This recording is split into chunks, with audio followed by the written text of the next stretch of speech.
श्रोते हो नमस्ते. आपल्या सर्वांना शुभ दिवस. श्रोते हो, शेवटी ज्याचं त्याचं दुःख हे ज्याचं त्याला सहन करावं लागत असतं. आपण कितीही जगलो, कुणासाठी किंवा जीव वाळून टाकला तरी तीच व्यक्ती कधी ना कधी आपली किंमत शून्य करून टाकत असते. श्रोते हो, आपल्या अंधाऱ्या जगण्यामध्ये आपण एकटं असतो, भयंकर एकटं, एकलकोंड. मग सगळं काही सहन त्या एकटेपणाच्या पोकळीत राहून करायचं असतं.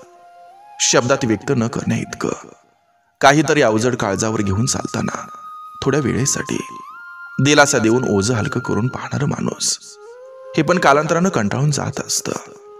मरेपर्यंत एकटा माणूस आणि मेल्यानंतर सुद्धा सरणावरही एकटाच माणूस असतो. बघा, पडतंय का? नक्की विचार करूया. चला, आजही आपल्यासाठी सुंदर विचारांची ही शिदोरी, ही मालिका अशीच पुढे घेऊन आलोय. चला करूया सुरुवात सुंदर विचारांना, सुंदर सुविचारांना.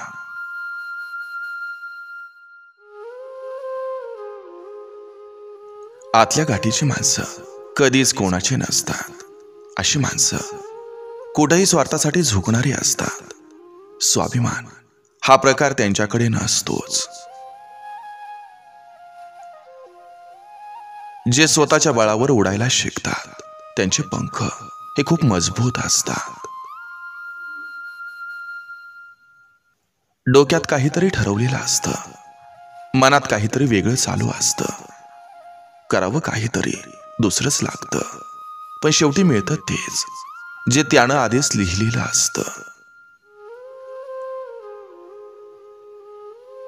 सुखापेक्षा दुःखामध्ये होणारं ज्ञान हे श्रेष्ठच असतं.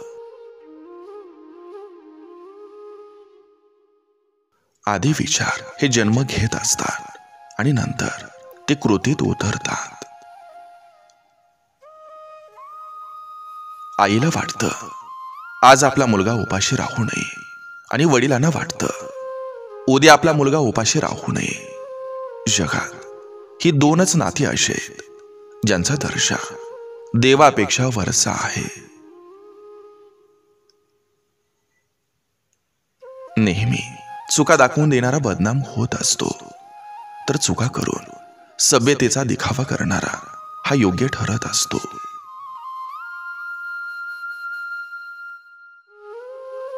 भांडण लावणारे आणि भांडण झाल्यानंतर भांडण मिटू नयेत म्हणून काड्या घालणारी लोक जोपर्यंत आजूबाजूला असतात तोपर्यंत महाभारत हे घडतच राहणार.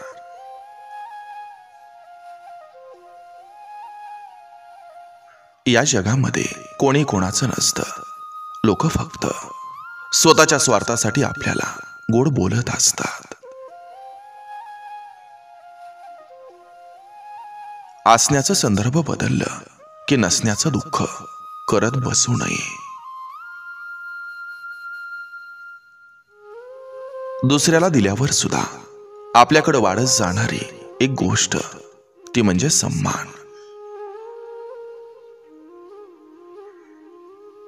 खरेपणा सिद्ध करता येत नसतो म्हणून कित्येकदा खरी माणसं परिस्थितीमुळे खोटी पडत राहतात.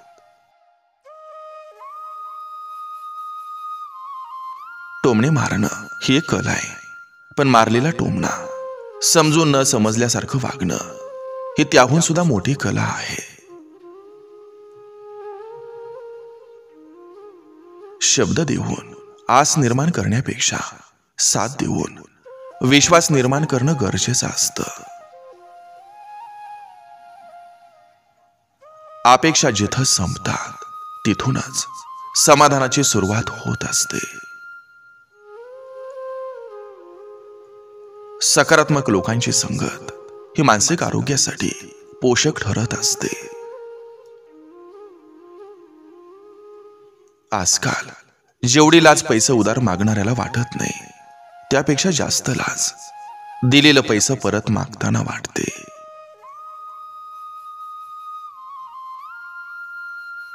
जगात प्रत्येक गोष्ट सुंदर आहे, मात्र ती तुमच्या विचारावर आणि बघण्याच्या दृष्टिकोनावर अवलंबून आहे.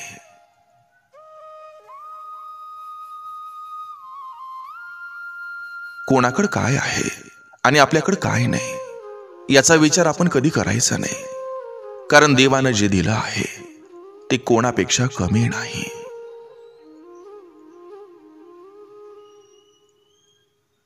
गरिबांची कधी चेष्टा करू नका, कारण श्रीमंत व्हायला वेळ लागतो, पण गरीब व्हायला वेळ लागत नाही.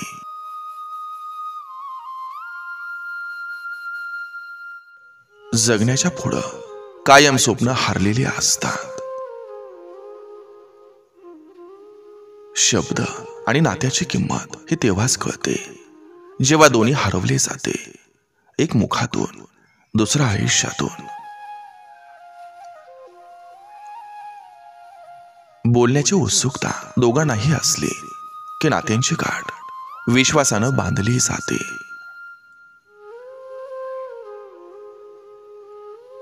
नातं सुंदर असण्यापेक्षा पक्क असावं, जिथं हक्कानं सुख आणि दुःख वाटता यावं. कोणाच्या सांगण्यानं तुटणारं नसावं, विश्वासानं भरलेलं असावं. संकटकाळी धावून येणारं असावं, आनंदाच्या वेळी जळणारं नसावं. शुभ प्रसंगी शोभा वाढवणारं असावं आणि जीवाला जीव लावणारं असावं. नातं हे असं असावं. लोकांच्या मापात बसलं नाही की लोक माप काढायला सुरुवात करतात.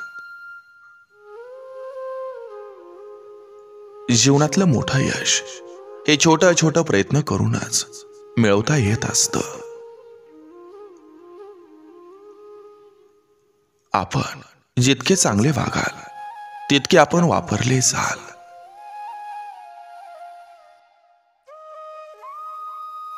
बिनधास्त हसावं. दुःख काय आहे, जीवनात कोणाला टेन्शन कमी नसतं.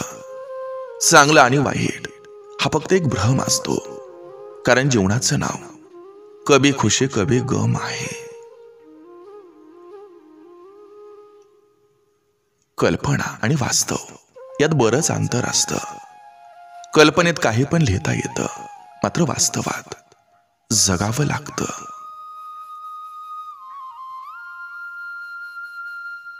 पैसा कमवून देणारी बुद्धी असते, स्वतःची ओळख करून देणारं ज्ञान असतं.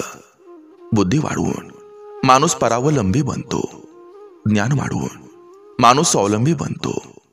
बुद्धिमान माणूस सुखी आणि समृद्ध बनतो, तर ज्ञानी माणूस आनंदी आणि समाधानी बनतो.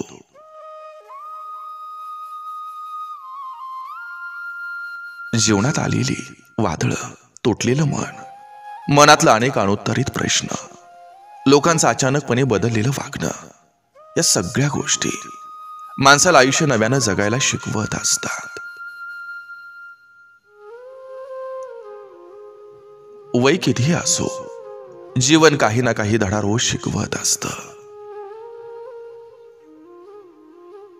ज्यांचा जन्म हा संघर्षातून झालाय त्यांना यशाची गुरमी कधीच चढलेली नसते.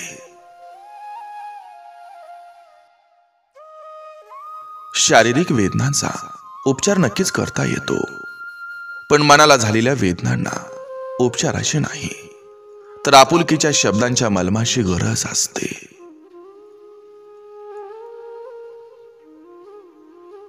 पुस्तक असो किंवा आयुष्य, शेवटपर्यंत संयम ठेवायचा असतो, कारण कहाणी शेवटच्या पानात सुद्धा बदलू शकते. जाळणारा जाळत राहतो, जळणारा जळत राहतो, कळणारा कळवून घेतो, न कळणारा सोडून देतो, जोडणारा जोडत राहतो, मोडणारा मोडत राहतो. चांगल्या वाईटांच्या भाऊगर्दीत माणूस स्वतः हरवून जातो. स्वतः जे करतो तेच योग्य समजतो.